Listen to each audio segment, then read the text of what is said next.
Ladies and gentlemen, welcome to what we like to call Friday Eve. It's the Sideline Junkies Podcast Network in conjunction with Clear Production Sports. I am the Midnight Rider. We got a special guest, Matty Ice. We got the big guy, KG. And today, everybody's saying Thursday night throwdown. Yeah. When you can wait all week just to get that. That's all it takes. All week long. That's all it takes. How's everybody doing? Glad to have everybody here. Of course, we have the NHL and hockey aficionado Matty Ice. And I've been looking forward to this week period. I've been looking forward to it. Not only do we have NBA playoffs, we got NHL playoffs starting up on Saturday. We got the NBA draft next week. We had the WNBA draft earlier this week. Man, this has just been it used to be a time where this stretch was so boring in sports.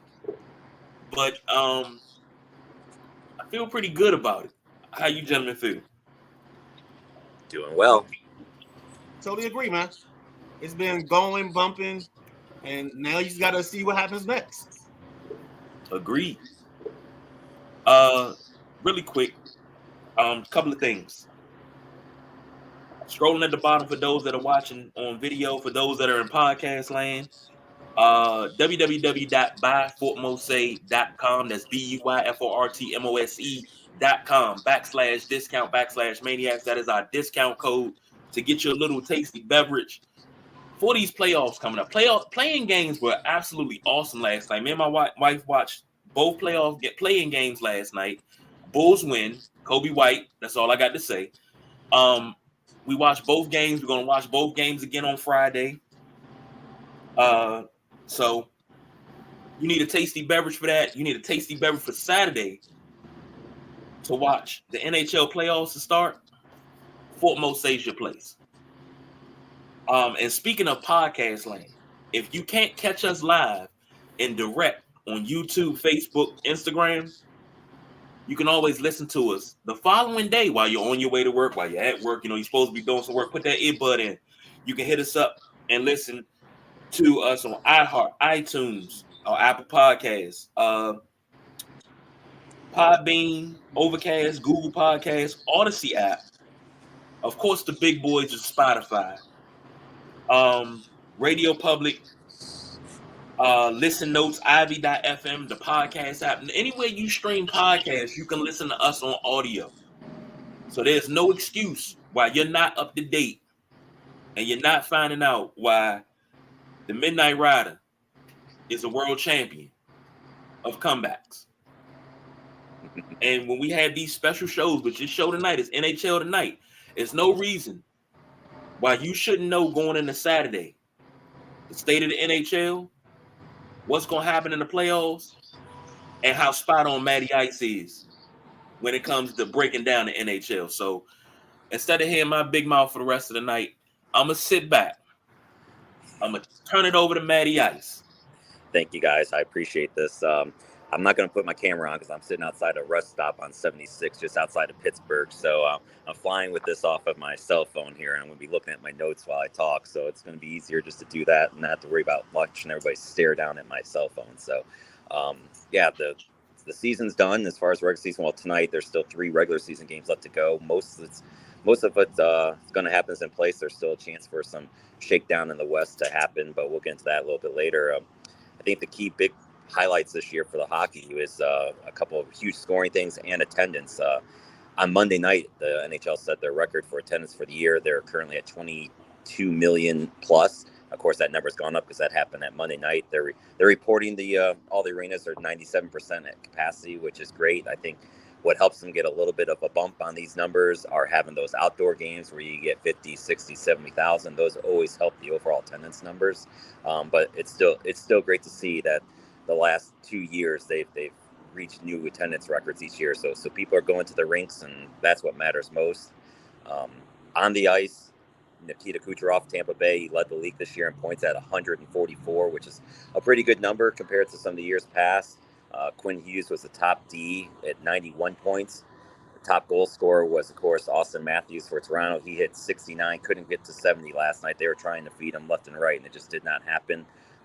Had a couple of great goalie performances too. Connor Hollebuck was amazing in Winnipeg. Of course, Sergei Bobrovsky down in Florida. I think those two will probably be what we'll see going into the for the Vezina Trophy for the best goalie. And then, of course, we got to talk about Ovi. He had a very slow start, but he did end the year with 31 goals. And so what does that put him at? It sits him at 853. So he is now 41 away from Gretzky at 894. The last couple of years, he's been at that 30 mark. So, he could get there next year if he has one of those years. But I think realistically, we're probably looking at 2 more years if he's going to pass the record, which I don't see him retiring until he breaks it. So I definitely think it's going to happen. It's within reach. So he's going to pass one of Gretzky's marks. But before I let you guys comment on that, we did have 2 players this year hit 100 100 assists. They are only the 4th and 5th NHL players to hit 100 assists in the year. But just to show how crazy Wayne Gretzky is with some of these NHL records that he holds are just amazing, and this is one of them. Like I said, these 2 guys are players 4 and 5 to hit 100 assists. Gretzky did it 11 times. Just let that sink in. He did it 11 times to what only 4 other players have done in the history of the league. That's crazy. But back to the Ovechkin thing, I think there was a point that we were worried that he would only have 15 goals in the season. And I know we were talking about him having issues because the whole time he was trying to figure out, they didn't know if it was a hand issue. He couldn't get comfortable with the right stick for a little bit. So seeing this resurgence was great. Question for you, Matt. This 845, this quest for 894, that doesn't count goals in the playoffs, correct? Correct. Yeah, it's just regular season goals. So anything that he does in the playoffs does not count towards that mark. Cool. You talk about Gretzky, and I seen a stat, and you can confirm this. If Gretzky never scored a goal and he just went off assists, he'd still be the all-time leader in scoring. Correct. Wow. Hey, they called the dude the great one for a reason. He is the great one. Yeah, and there's so many of the records that he has that I don't think will be touched. And I'm being a huge Gretzky fan, I'll be honest, I really didn't want Ovi to break the record, but Ovi is such a great player, and he loves the game so much. Like you can't not root for the guy. So if anyone's going to beat Gretzky's record, I'm happy it's him. Gretzky's already said, like, once he gets close to beating the record, he's gonna do the tour with him. So he's gonna be in the rink when he beats the record, which I think is going to be great for the league. So maybe it happens towards the end of next year, which would be kind of cool for it to be towards the end of the year. But my gut kind of says I think it's going to take him 2 years. I would love to be on hand for that. Couple of comments real quick. JoJo was talking about the playing game. Butler got hurt, who was the 7th seed. Shaking my head. I really don't like the play-in. I get it.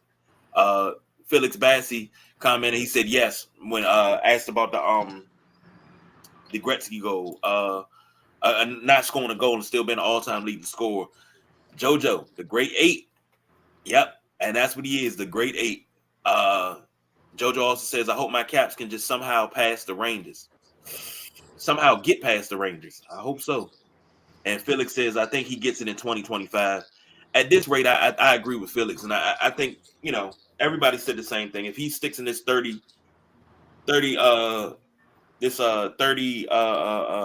goal per season, I think if he sticks there, I say 2025. Felix clarified, he said 2024-25. So that's next season. I mean, we don't know. Ovi came into this league a man on fire. Like, he was a walking highlight reel when he came into this league. He was a walking highlight reel for years. We might see, a healthy Ovi score 50 goals next year. Agree. If he's healthy, he definitely could put up another 50. I mean, some of it too is going to be who do the Caps surround him with. They're going to have a lot of cap space to play with. There's a lot of interesting free agents that will be out there this coming summer. So I think that's going to be determined later of who is Ovi going to be surrounded with. Um, he's still, I think he's at his best when he's got a Nick Bastrand type player that can just feed him in his office. They got back to that a little bit, towards the end of the year, which is what I think helped with his resurgence. So we'll see. I mean, can he do it? Absolutely.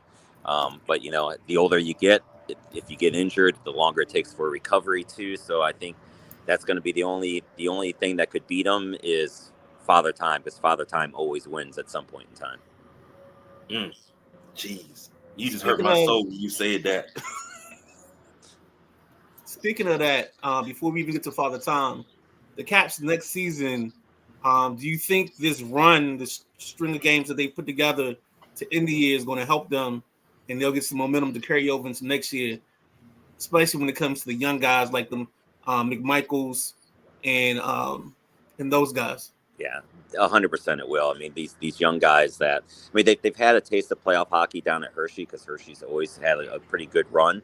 So it's not like they're not used to playing playoff hockey, but there's a big difference between the AHL playoffs and the NHL playoffs. So just getting a taste of that, I think, will go a long way for them next year. They'll know, what to expect. I mean, because really, it's really kind of weird to look at their roster, but other than, the key big three, they don't have that many guys with playoff experience, which is, they're not that far removed from their cup year, but that's how the league works now. So they're going to have to bring these young guys along, and they'll learn very quickly of what the NHL playoffs are. But yeah, this will 100% go a long way for them next year. Speaking of Hershey, I heard it's a couple of prospects down in Hershey for the Caps that can come up and make a pretty, I'm not going to say impact, but I'm going to say pretty big impact is what I'm hearing. Yeah, I'll be honest. I'm not too up on the kids down in Hershey. I know that there's a couple that I think that they're pretty high on for next season for sure. I'll dive into them a little bit more as they've had their first playoff game last night. They beat Charlotte. I think it was 3-2 or something like that in a pretty close game. So, but yeah, I've heard that their system has always been well respected. I mean, Hershey they're always in the playoffs. They're always doing well in the AHL. So that goes to how the Caps draft and having those type of players available to come up. So we've recapped the season. Let's talk about what many people call the greatest second season in sports, and that's the NHL playoffs. Let's start, since we know who's going to be in the East. Let's start with the East. All right, well, do that. Well, you have to start every playoff year with a reminder for any Canadian fans out there that a team from Canada has not won the Cup since 1993, when Montreal beat the LA Kings. That's the last time. They've had a couple teams get close. Vancouver has been the closest with losing some Game 7s. I'm going to go ahead and say it now. The streak stays alive. There's 4 teams from Canada that are in it. I don't see any of them winning the Cup, so I think the Cup stays in the U.S. again. We'll just go ahead and start with, I think, the one that probably everyone here cares about the most, and that's the Rangers and the Washington matchup. The Rangers won the President Trophy, so that is the team that has the best record in the NHL. Good news if you don't want the Rangers to win.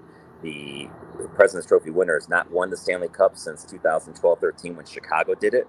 So anyone that's into those type of jinxes should be pretty happy if you're not a Rangers fan. So I think that's always an interesting little thing. The Caps, one stat that's kind of weird for the Caps, they had the worst goal differential at -37 for any team to make the playoffs in the history of the league. So it's just one of those weird stats.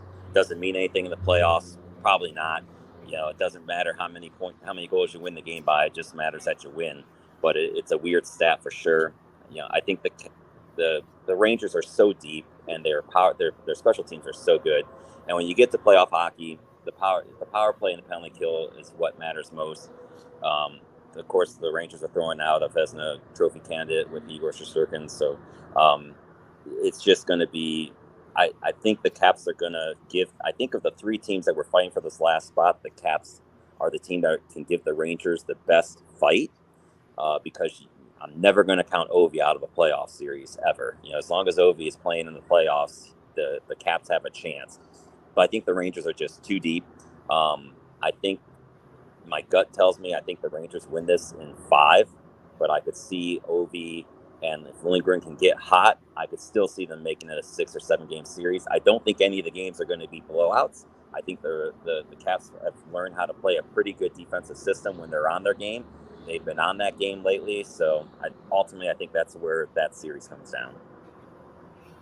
Yeah, I think season-wise, the Caps average like two plus goals, and the Rangers average about 3 point something. So they're close to that number automatically. So I can see that happening. I actually think the Caps are winning in 7, and I think your star is going to be somebody like a Dylan Strome or a Sonny Milano, somebody that we don't hear about a lot. Yeah, Milano's definitely come on the last 12 games. I've liked watching him play. He seems like he's going to be one of those players that I could see him taking a big step next year, and I really like the way he plays. And Felix chiming in, he says, so true, the 98 Caps and the 2012 Kings made it to the finals with losing records. The playoffs is basically a new season. I agree 1,000%. Speaking of which, the Caps, it's a stat that was popping up all up and down my timeline the last couple of days. The Caps goal differential is the highest ever for a playoff team, -37. Yep. It just means that when they've lost, they've gotten blown out. When they win close games, But that, it's just one of those weird stats. I don't put a lot into it for going into this. I don't think that's gonna make or break the thing. But I think it's going to come down to the special teams. I just think the Rangers special teams are better than the Caps special teams right now, and that's where the series is going to be won. All right, so what's our next matchup? We'll go with Florida and Tampa Bay. For good old Paul Cordova out there. I'm sure he's super. He's one of the ones that did not want his Panthers to win the President's Trophy. This is kind of going to be an interesting little series down in Florida. It gives Florida a chance to avenge some series past against Tampa Bay, who they could never get past. And I think this is going to be their chance to do that. Now, similar to the Caps, I'd never count on a series where Tampa Bay's in it when you've got Vasilevsky in goal for them, and you've got Steve Stamkos and the reigning points champion Nikita Kucherov on the other side. But Florida, this team is built for the playoffs. They are built for a deep run. They can play any style of hockey. If you want to run up and down the ice, they can do that, score 4 or 5 goals. If you want to play a real tough defensive game, they can do that. If they need to knock you on the ground, they're more than willing on doing that. I think Florida's got some guys. The only thing that they do have is they tend to get a lot of penalties because of how aggressive they play. The good news is for them, their penalty kill is phenomenal. So it's almost like they don't mind the penalties because they know they're going to be able to kill them. I think Florida gets off that schneid. I think that they're going to win this series, honestly, pretty easily. I have the Cats winning this in 5. Wow. I think you said it, Tampa Bay, Kucherov and Stamkos. I actually went opposite. Well, I guess I'm going opposite. I think it's 6. And I think Tampa does something because they just have a way sometimes. And plus, we get Paul's team out of it. So, and you said, man, I'm writing everything down here because I love predictions. You said Florida in 5, right? Florida in 5. Yep. All right, for that first matchup, you said the Rangers in 5 as well too. 5 or 6. So I'll officially put 6 out there as the number. All right. And Midnight Rider, you said Tampa Bay in 6. Caps in 7. I got you down for Caps in 7.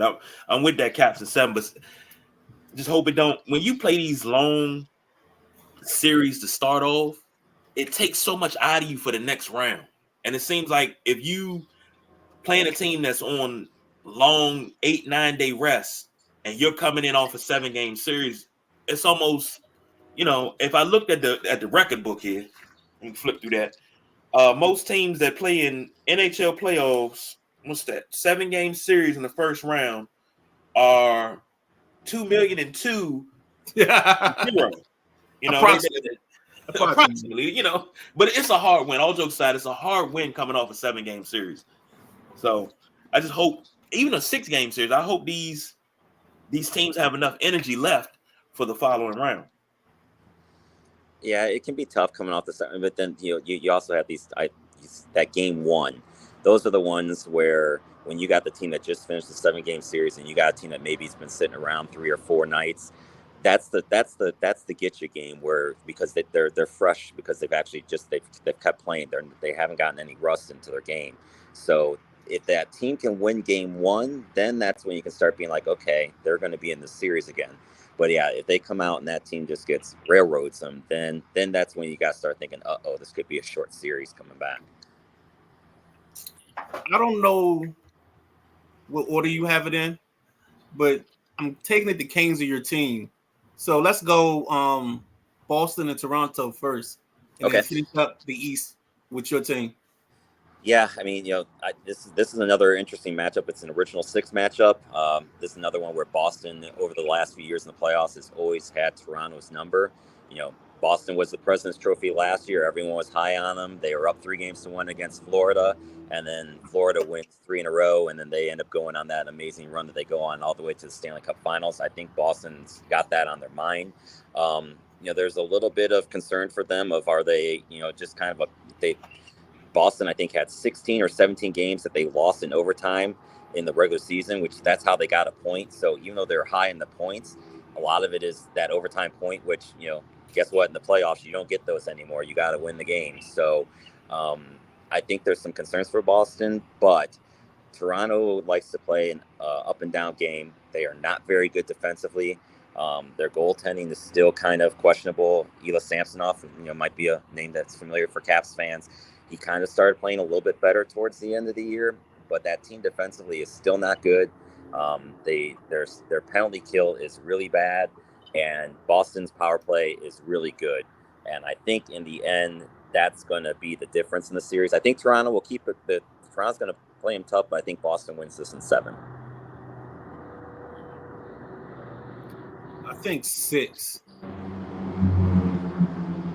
I got Boston, but I think it's 6. And it's kind of what you talked about, where I think it's gonna come down to the special teams. You always talk about it, and I think this is where having that rock solid goalie and guys that can play on teams and have an advantage with your teams, whether it's your penalty kill or your power play. So yeah, I got Boston in 6. I can't argue with that. I mean, that's a solid pick too. Oh no, I like your 7. I just the way you describe Tampa, and from what I remember of them, they sound like the old Caps. Like they can get up and down and score, but when you grind them out, they kind of crumble a little bit. Agree. Those Bruce Boudreau Caps. Right. Yeah. Score all over the place, but just can't get over the snide when it's in the playoffs. Nope. All right, so here's the marquee matchup for you. You got the Hurricanes and the Islanders, correct? Correct. Yeah, this is a rematch of last year's first round. Both teams are kind of in a little bit different spot. I think the Islanders, they fired their coach, Patty Waugh, Hall of Fame goaltender, came in, struggled a little bit at when he first got over, but he's trying to install basically a whole new defensive system. The Islanders have gotten a lot better defensively under him, and so they made it into that 3 spot. The Islanders they've got one really good line led with Bo Horvat, but they're not a deep team. And Carolina won all in for this year. They of course added our guy from the Capitals, and then they also added, of course, Jake Gensel. So I think with those additions, the whole thing for Carolina over these last 3 or 4 years is they're extremely good regular season team, but did they have enough scoring to get through and get all the way? And by adding these 2 guys, I think at least for this first series, if the Canes play the way that they're capable of, and they get the goaltending that Freddie Anderson has given them since he's been back from injury, I don't expect this to be a long series. I think the Canes will take care of business, but this is going to be a good starting point for them because the Islanders are going to play a very physical game with them. And this is going to be key for the Canes to show that they can handle that physicality, because that's been the thing with them in all these playoff runs is if you get physical with them, like Florida did last year, they lose in the playoffs. They just don't have enough scoring to get through over the hump. I think Gensel changes that for them. So I like the Canes in this one in 5. Just add 1 for me. Canes in 6.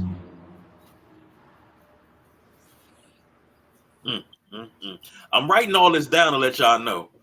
So we once it's all said and done, especially the first round, of course we got to come back and break down the first round and then talk about the second round. So just Maddie, I want you on deck for that, to know that we got to talk about this all throughout. I'm with you. I'm game. All right. So now we to the West, right? West. As the Pioneers once said, go West, young fella. So we got some concerns with the West because we're gonna do this based off of where the standings currently are. There are two teams that can still flip flop. Vegas is up right now on the Kings, but if the Kings beat Chicago tonight, and if Vegas loses to Anaheim in regulation, then the Kings will be the 3 in the out of the Pacific, and then the Vegas goes down to the wild card 2. So those two teams could flip-flop. If Vegas gets a point, meaning that they get it to overtime, then they have the tiebreaker on the Kings, and then they're locked in. I hope Vegas stays where they are, because if they stay where they are, then that is going to lead to what I think is the marquee matchup of this first round, which is Edmonton against Vegas. But we'll save that one for last, because I don't that to me is the matchup to watch. If you're going to only watch one series in the playoffs, if it is those two teams going against each other, that's going to be the series to watch. But we'll start with Colorado and Winnipeg. Colorado made some heavy moves at the trade deadline. They've been kind of struggling back and forth. Winnipeg, led by their goalie Connor Hellebuyck, has just been they're another consistent built team for the playoffs. They're a very physical team. It's another one of those series where Colorado wants to go up and down. Winnipeg has home ice advantage, and if you've not seen a Winnipeg home game in the playoffs, it's something to check out. They do what is called a whiteout. So everybody in that arena is wearing white. It's a cool thing to see. It makes it really hard to follow the puck, because not only is the ice white, but now you got everybody in the crowd wearing white. But it's something to check out. So for game 1, whenever that gets announced, if you want to check that out, that's definitely something just to check out to see that you said it. This is going to be an interesting series. If Winnipeg plays their game, it's going to be low scoring. It's going to be physical. Colorado plays their game. You're going to see 4 or 5 goals getting scored a game.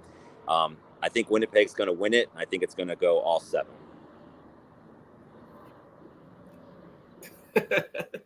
I'm an offensive guy, so I'm gonna take Colorado in 7.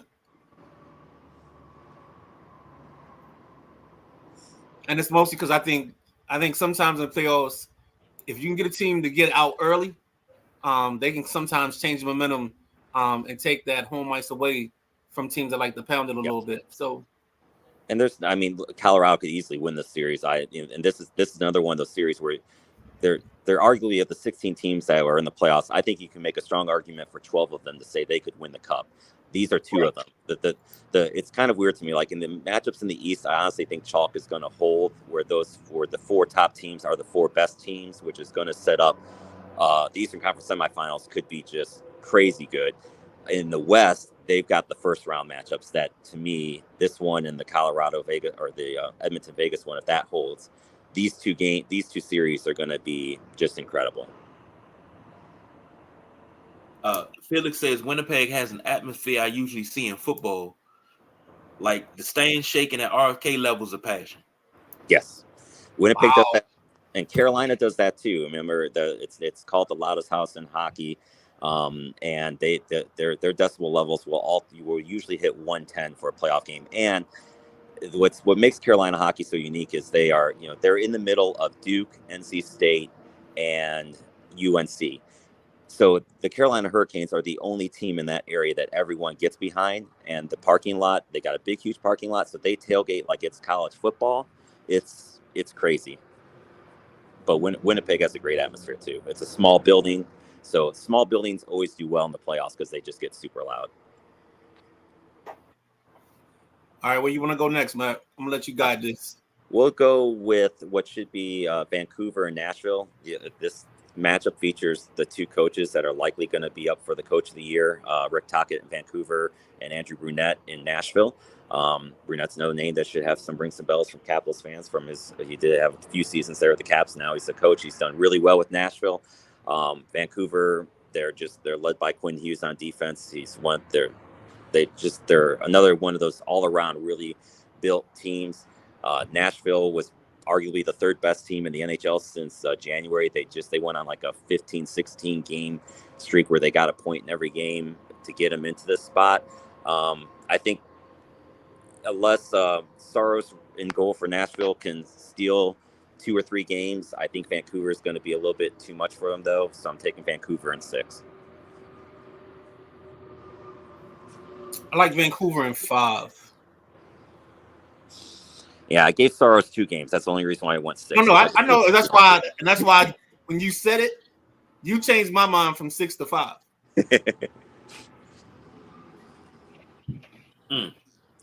I noticed each game you guys would pick 5. Nobody's getting swept. I never pick sweeps. I just don't pick sweeps. It's too random to happen. It's just I always give teams a credit that they're going to win a game. I'm never going to say a team's going to get swept. And then you also got to think about just the puck luck that happens, the injury that can happen. I think there's too many factors in there where it's just going to happen where you get at least one win. What do they call it? The gentleman's sweep in basketball. And I like that puck luck. I like that. I mean, the Caps had some the other night. I mean, that angle for that last shot was ridiculous. Like 9 times out of 10, you don't make that shot if you're Oshie, but we got the one time. Yep, and you had even Philly had a goal called back early in the first period, which was the right call. I mean, the goalie, the ref lost side of the puck. I've been there, done that, where you lose side of the puck, you blow the whistle. It wasn't a continuation play because it ricocheted off of bodies after that, so you couldn't go with a continuation where the whistle didn't matter because guys let up at that point in time. So they got a little bit of a break there in that situation too, but that happens from game to game. All right, so let's get to the so these are the 2 that should be the matchups. You got Dallas and LA. Dallas, another team, they've got a great goaltending, they've got great defense, they've got guys that can score. Robertson is fun to watch on the ice when he gets going. I think Dallas might be the most complete team in the West. There's a lot of really, really good teams that could get hot and get going. I think Dallas is top down from goaltender to defense to offense. I think they're the best team out there. If they get LA, now again, I'm not picking any team to get swept. If there was a team that could sweep somebody, I think this is the series where Dallas could sweep LA. LA's okay, but they just don't match up well against Dallas. This is going to be a short series. I think Dallas wins it in 5.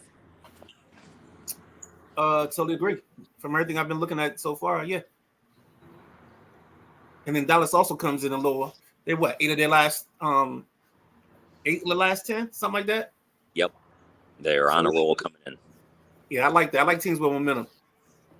And the last game they lost, their spot was pretty much sewn up. They rested some of their guys too. So I don't even put a lot into that last loss that they had. Jeez. Okay. And then the series that can change. So this is the one that right now, and this is the matchup I think probably a lot of people are hoping for is Edmonton and Vegas, because what's crazy is I think a lot of people have these 2 teams as being cup favorites, and one of them is going home in the first round. So you've got Vegas, the defending champs. They made some moves at the end of the year to get a couple of guys. They got Hurdle from San Jose. Mark Stone is coming off of what's called the long-term injury list, and the NHL has this loophole. And there are teams. Tampa Bay did this during their cup run. Vegas did it a little bit last year, where you make moves at the trade deadline based off the fact that you can take guys off of your cap because they're hurt.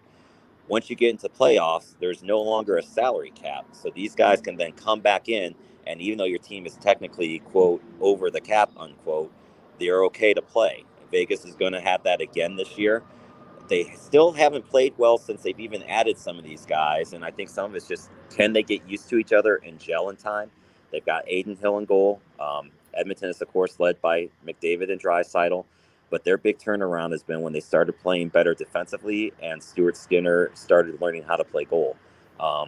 So if Edmonton can get the defense and goaltending, they will match up well with Vegas and give Vegas a run for their money. But the pressure is on Edmonton. Edmonton is probably the team that I think everyone thinks could bring a cup back to Canada. That pressure has been on them for 3 or 4 years. They overall have not done well with that pressure. Now you're putting a goaltender into that situation for the first time. How does he cope with it? If he copes with it, Edmonton's winning this series. If he doesn't cope with it, Vegas is winning this series. And I think the pressure is going to get to him. And I think Vegas being there, being the defending cup champions, they figure it out enough to put it together, and they win this in 7 amazing games. I feel like I'm being an antagonist in some of this because I'm with you in the thought process. And the only reason I don't take Vegas is because Game 7 ends up in Edmonton. Correct. So that's why I take Edmonton to finish it out. Because I think Vegas has a great home ice advantage, and they play their style of hockey too. The way the puck comes off the boards, and they're in their zone. So I think if they had one more game, I would take Vegas in 7, but I'm gonna take Edmonton in 7 because I think I might even have said that Edmonton might win the cup this year. Can't remember if I did or not. Yeah, I mean, this is one of those series you can make your arguments for both teams to win the series and go on to win the cup. I'd like to say it's an incredible first round matchup that these two teams, and this is where some people argue about having, should it be seeded 1 through 8 instead of the way that they do this, so that way you don't have these types of matchups in the first round. But at the same time, they're trying. The whole point of them setting this up is you're trying to build rivalries. So you're going to have Carolina and the Islanders playing each other for the second year in a row. That series is not going to take long to get heated. You're going to have Boston playing Toronto, original 6 teams. That series is not going to take long to get heated. You're going to have the Rangers playing the Capitals. Two old foes that go way back, as well. So that series is not going to take long to get heated. And that's why they want these type of matchups, is that they are looking for that immediate spark of intensity that only the NHL playoffs bring. No, I think it's the right thing. I didn't like it, but I get it. And I think before somebody kind of broke it down that way to me, I just didn't like your best 2 teams playing in the second round, which used to always be the Caps and the Penguins. So from that standpoint, it bothered me. But when you talk about the rivalries and then you build these things up where there's so much in the building itself, like these buildings are not going to be quiet places. You're not going to be able to read a book or anything like that. They're going to be loud. They're going to be jumping, and they're going to be jumping from the start. That's the one thing. I think all playoffs are like this, but I'll never forget that one playoff baseball game we went to, the 2012 Game 5, and it was just like the energy. It was so electric. And that electricity was just there the whole time until they got out to that early lead, and then it kind of died because they were up and people relaxed. But this is when I started watching hockey. Like, this is what I mean by that. Like, when I was younger, even if I didn't pay attention during the regular season, I always watched the playoffs, and I always caught a couple games because the intensity, and then people always say it, the playoffs. I mean, the overtime. The overtime is the best. Because it's sudden death, the next goal wins. So I'm going to give you guys what my secret power is. You ready to hear the secret power that I have? I've been able to do this forever of watching playoff hockey. Because, you get one of these West Coast games, right? And you get a game that goes to overtime. That overtime isn't starting until midnight our time. I can lay down on the couch, fall asleep, and then the second the puck drops to start overtime, I wake up. That's my superpower. So, and the kids, even my kids will sit there and watch me. Okay, are you gonna try to take a nap and watch? And I do, and then they don't cheat, they don't wait, and then as soon as it's just something about that transformation when they go from the studio back to the ice, I hear it, and boom, I wake up, and they're like, he did it again. It's unreal.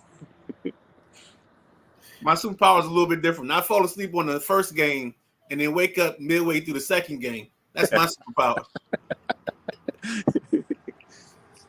Oh man, look, you guys are way out of my realm. I ain't got my superpower yet. Normally, if I'm, what was it?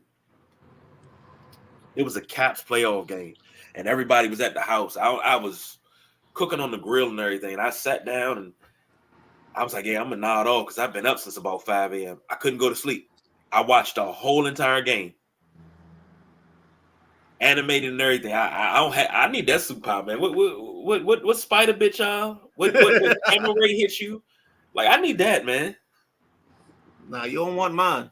Mine will have you missing a game and going back on your phone looking at highlights. I do that enough during the NFL season, so. Anything you got to close us out, Matt? Any nuggets we need to know? I think that's it for the first round. It's going to be, some of these series are going to be crazy good. It's just and they set it up well. It's going to be fun.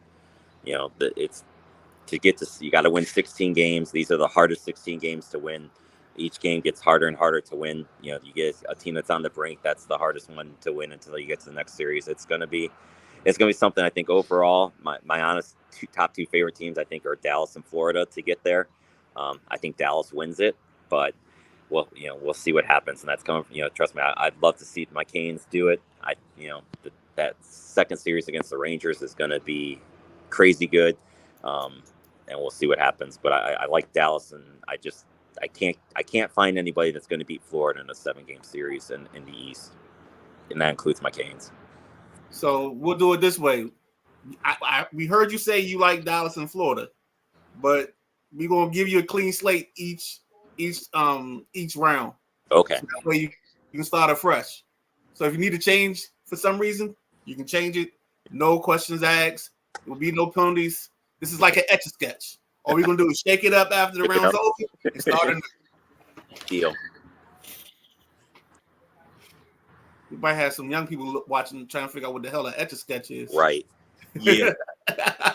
Go watch Elf. There you go. I showed my age just now. Hey, ain't nothing wrong with that. Etch-a-Sketch is absolutely awesome. I would love to get one, a real one, not that mini one. I want the big one. But man, I this right here, I've been looking forward to this all day, and I love the simple fact that Maddie says Dallas and Florida, correct? Yep. That's my gut. Yep. And see, me, I'm thinking rematch of, what was that, 2020? Las Vegas Caps, but I'm a homer. Because I had Las Vegas. I think when we talked trade deadline, I think I had Las Vegas. And you probably did. They haven't lived up to expectations, so. They have had a lot of injuries, in fairness, and that's where they're getting all those guys back. But the question is going to be for Vegas is, can they gel in time when it matters most? And they probably can. They've all been there before. That it's a very seasoned team. Vegas is another team too. If you get to see their starting their little thing they do pregame, it's great to see. They probably have the greatest anthem singer left out of the bunch, Cordell Jones or Johnson. I can't remember what his last name is. He's got pipes, man. He's a great. I love nothing better than a good anthem. And I was about to say, you're the anthem guy. I do love him. I love him. Sonia down in Tampa Bay, she does a solid anthem. She's probably my second favorite anthem. If I had to rate them, they'd probably be 1, 2. The guy in Edmonton's really good too. So I look forward to those, and you get the guys from Washington too. So they're in my top 5 too for sure. There you go. The Army guys. No place else gives you the top 5 anthem singers at hockey arenas. My kids laugh at me about that too, because I'm like, I think I look forward sometimes more to the anthem than sometimes the game, especially in the regular season. But when it comes to playoffs, they're all equally good. But I still love the anthem, so I get mad when they don't show them. It's funny because the second you started saying it, like this little thing went off, like my spider sense kicked in, and I was like, wait a second, he's big on this. So yeah, the second you started talking, I was like, yeah, because I think we had a conversation on Facebook a couple years ago, and you were talking about it. Yep. Because I think whatever game I caught first, I was talking about the anthem, and you was like, "Oh, that's such and such," and I was like, "What? Who knows this?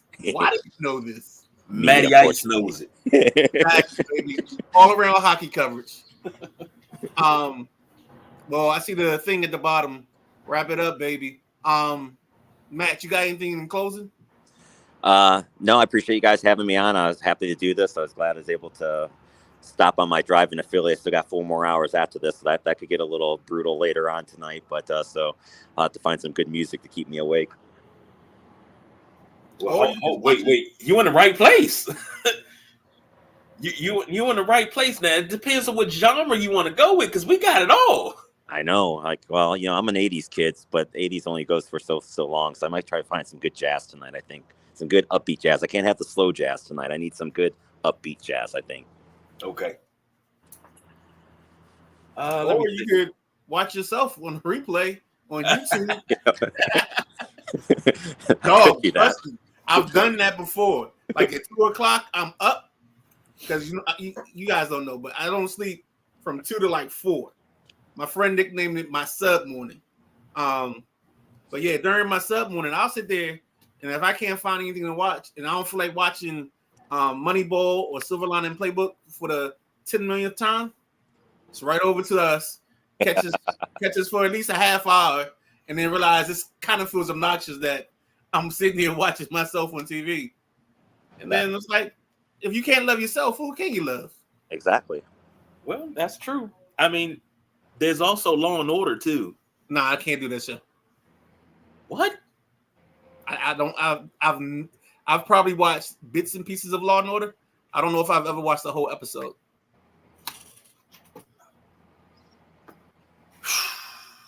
I'm not even gonna get into it. I'm just putting stuff like that for me. I'm weird like that. If I don't start the show, then I'm not just jumping into the show midstream. I'm gonna leave you alone. Okay. Because 20 years of, well, actually 25 years of Law and Order. It used to be every Wednesday. I'm good. Like, I used to be late going to work because of Law and Order. SVU, new episodes. I used to be late going to work when I worked at Home Depot. I had to be to work at 10. It came on at 9. I would leave the house at 9:55. See, my that I get stuck on are the Impractical Jokers, and for some reason, as long as the Charlie Sheen episodes, I can watch 2.5 Men, even though I've seen every season, every show of that show, every episode, at least like 5 times, maybe 10. And I don't know what it is. That might be The Office for me. That's the show that I can watch. It doesn't matter how many times I've seen an episode, I can watch it again and again. There you go. Now you got TV. What else we got left? Oh, we do have some news out of the NBA. Was it Jonte Porter, the kid that got banned for life? Banned for life. Somehow he only made $21,000 off of all the bets that he made. I thought it was $222,000. I thought it was up in the hundreds of thousands. No, he may have placed that much, but his net profit was like $22,000 or something crazy like that. It really wasn't like his net was just not worth all the effort that he spent doing it. And he was dumb because he was placing the bets and then he would get himself pulled out of games, or he would get sick or fake an injury. So that way the under would hit.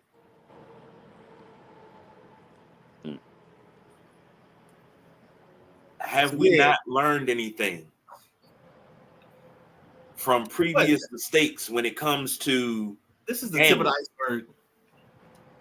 Have we not learned anything? We haven't, and we won't.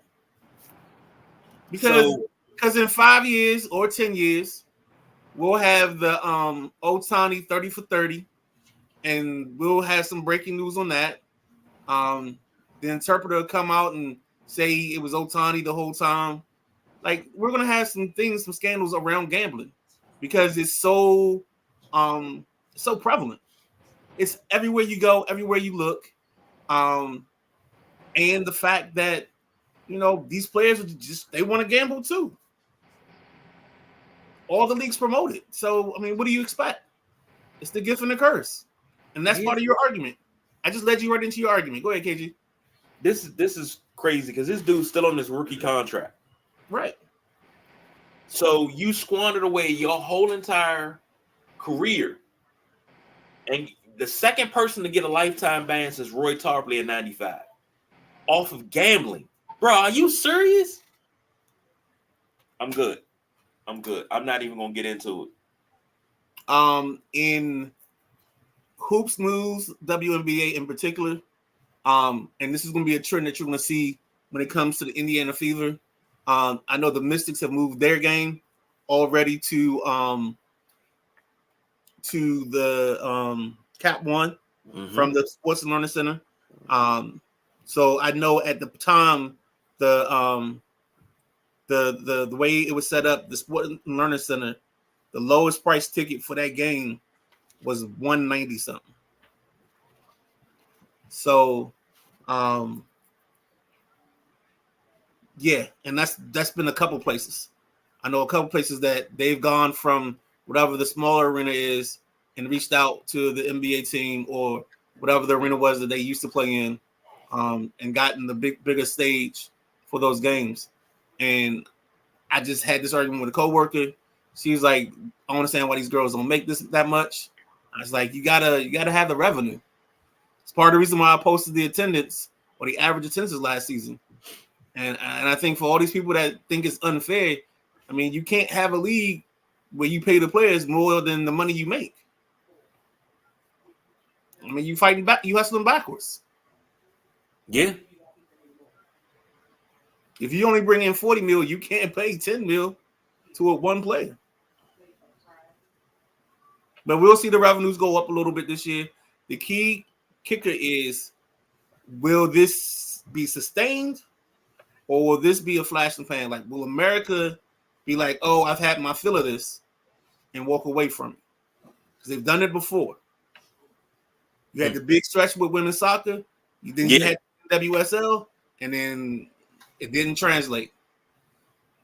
Same thing with tennis. So you gotta figure out. They gotta get it to translate. Because you're gonna have big numbers with Caitlin this year. Question is, can she keep up the performance? Because people are gonna be gunning for it. And that's the one thing I tried to say, and somebody called me a hater. But like, she's getting everybody's best shot because she's getting the clout as if she's the best player in the league. So the Tarasis, all them, they want that challenge. She's gonna have a bounty on her head. The bounty's gonna look like it's gonna be 3 jars in a thing. They're gonna have one for deering her up, trying to keep her under a certain number of points, crossing her over, and winning the ball game probably or something like that, like more points. Like she's gonna be attacked at a level that I hope that people understand, and it's not hate. This is people being competitive and feeling like you got put on a pedestal, and we're going to have to knock you off this pedestal because we've been doing this for years. So don't mistake it for hate. Here's the thing. Not saying that she's comparable to another rookie that came in and that was highly heralded. Michael Jordan faced the same thing. LeBron James faced the same thing. Not saying that she's coming in like that, but they faced the same thing coming into a league with this aura around them. So you have to understand this is just the ebb and flow. People are saying, well, the old guard is hating on her because she getting more than them. And then people were throwing, well, she's getting a signature shoe. Why Asia Wilson don't have a signature shoe? It's not about who has and who doesn't. It's about marketability. So you have lightning in a bottle. You caught lightning in a bottle. You have to do something with that. Because the last time you caught lightning in a bottle, you did nothing with it. When you had all of the UConn players that came out, the Swing Cashes, Sue Bird, Tarasi, you had all of them. That was lightning in the bottle. When you had that whole team spread out again throughout the league, you did nothing with it. When you had Candace Parker, you did nothing with it. I don't see. You got to also understand that the world, the greatest trick this world always plays is like making you think they want the underdog. They don't want the underdog. They want the known commodity.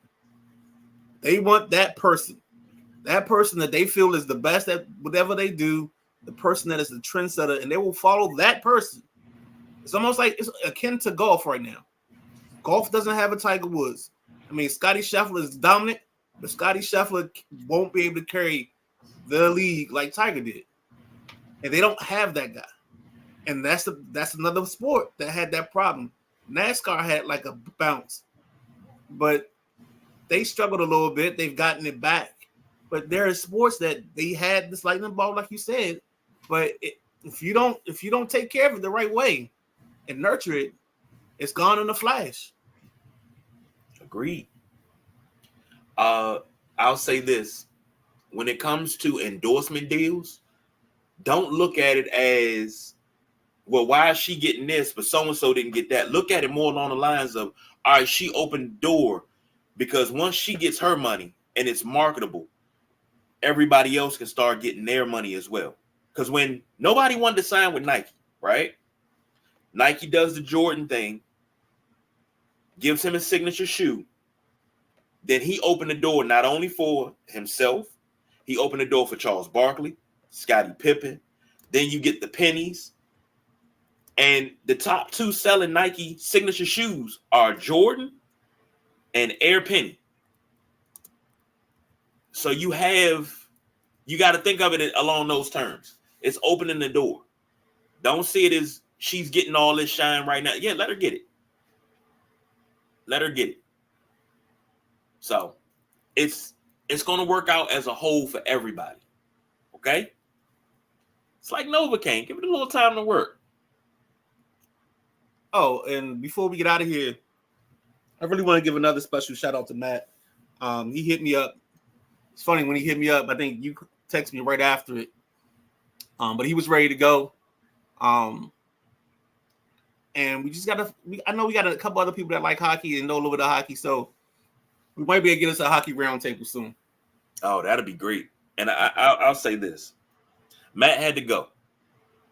He had to go. He had to get back on the road. He said, he said, sorry, got the signal to fly.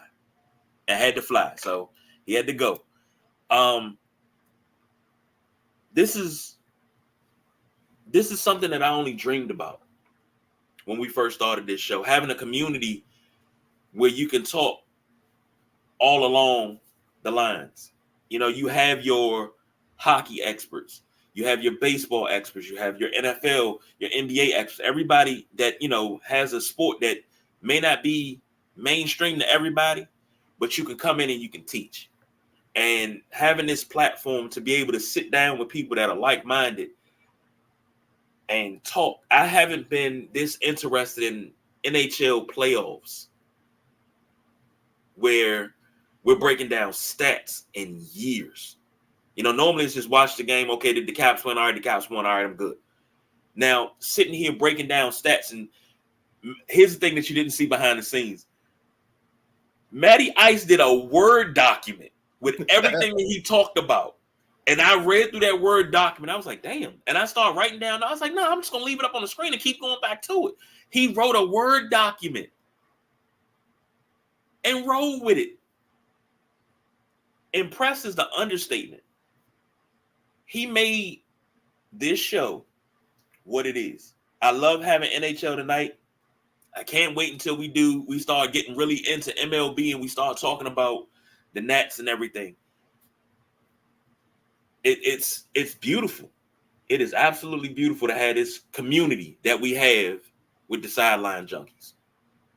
So, big shout out to Duval Paul, Matty Ice, Thanos, aka Ross. You know, everything everybody does. JoJo. I see Felix in the comments.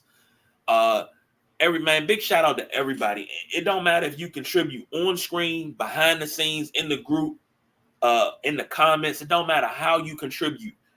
It's greatly appreciated. Couple comments before we go. Felix says, I only know it from Toy Story when we were talking about the Etch-a-Sketch. Got you. JoJo said they definitely coming out and talking about Caitlin Clark and talking about the WNBA. You got to right decades of wrongs. Yes, because once you started having contraction in the WNBA where you started having teams fold, the Comets are your first dynasty. And not to have that team in existence anymore is a problem. The Detroit Shock, all those teams that got contracted because you didn't take and you didn't build the league after that initial first 4 to 5 years. Well, I think they tried to build it too fast. I think that was the problem. I think you went to a couple places where you didn't, like, I think their niche is you get a couple of the big cities, but you got to get a couple of these smaller cities involved as well. Places that don't have sports and give them a reason to come out to ball games. I mean, somebody talked about South Beach, and I think, why can't I think of his name now? Perry was like South Florida, summertime.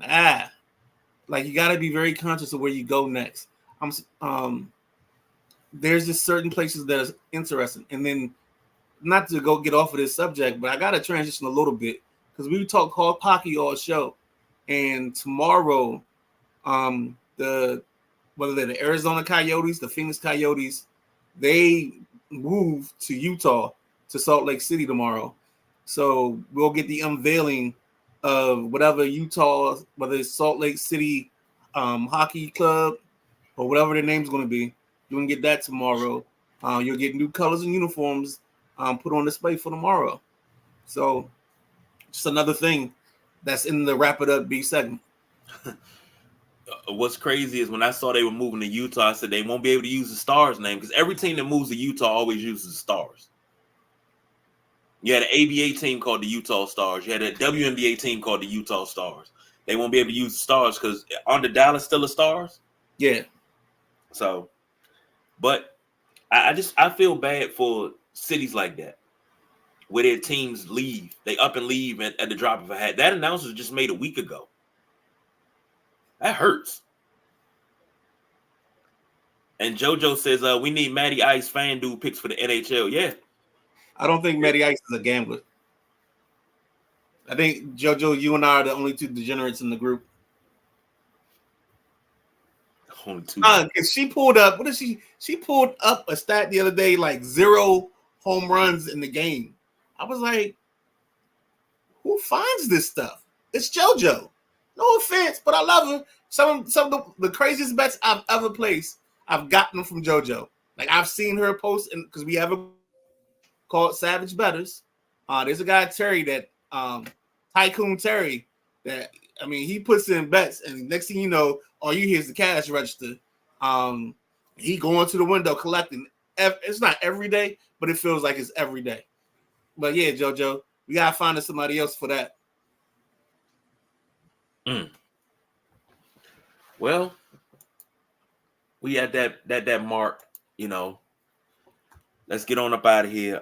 Ladies and gentlemen, thank you for joining us tonight. Matty Ice, I know you're on the road. Thank you for coming in, rocking the segment. We'll be back. He'll be back on once the second round starts. As far as I know, talk to the People's Choice, Don Rodriguez. Saturday, the WrestleManiacs will be back in the building to get it going. Of course, the Midnight Rider, the Boss BJ, and myself will be here on Sunday to do picks 1 through 3. I'm sorry, 3 through 1. Right. Of the NFL draft in that order. Then, of course, we got the NFL draft next Thursday, so we will be live in some form or fashion for at least the first, 4 picks. What the question for that is, what time is that? An 8 o'clock start? I believe so. Please tell me they starting at 8, because if they start at 7, I'm done. Yeah. So if it's at 8 o'clock, yeah, I'll be good for that. We'll probably start with at 7:45 and do like a little quick preview, and then jump right into it. What else do I need to say? Maybe I can see if I can get Jack. That way you get another perspective. Another guy I do all in sports with. I know we're doing a draft show, I guess Saturday or Sunday. And if I can pick his brain or get him to jump in with us maybe Tuesday, that might be something we can try to pull off. Okay, because I'm hearing a lot of rumors about what the Commanders are doing. Content.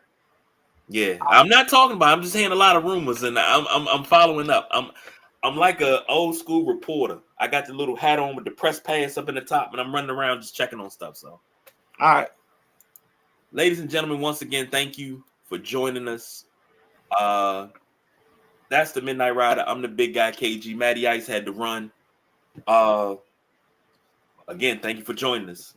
We are the Sideline Junkies. We don't do no overtime, baby. We are out of here.